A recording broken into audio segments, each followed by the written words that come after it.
বিসমিল্লাহির রহমানির রহিম। আমি গ্রামের বাড়িতে এসে আমার ভাতিজা রানা শিকদেরকে নিয়ে মাঠে এসেছিলাম ঘুরতে। সন্ধ্যা হয়ে গেছে, তাই বাড়ি ফিরবো এখন। তাই আমার সর্বশেষ মানব জাতির নিকট আবেদন, কোনো মানুষকে দেবে না মনে কষ্ট। শুধু মানুষকে নয়, কোনো প্রাণীকেই কোনো মনে কষ্ট দেবে না।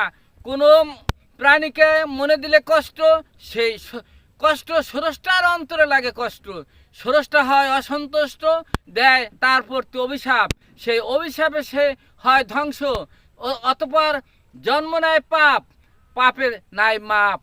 যতক্ষণ না হবে মাপ, ততক্ষণ ইহকালেও যন্ত্রণা দুঃখ কষ্ট থাকবে দুরন্ত। পরকালে গেলেও হবে অভিশপ্ত এবং থাকবে জ্বলন্ত, এবং দুঃখ কষ্টের হবে না শেষ। তাই করো ভালো কাজ, ইহকালেও পাবে শান্তি, কাউকে দেবে না মনে কষ্ট, এবং স্রষ্টা থাকবে সন্তুষ্ট। পরকালেও পাবে খুশি সুন্দর সুখী জীবন।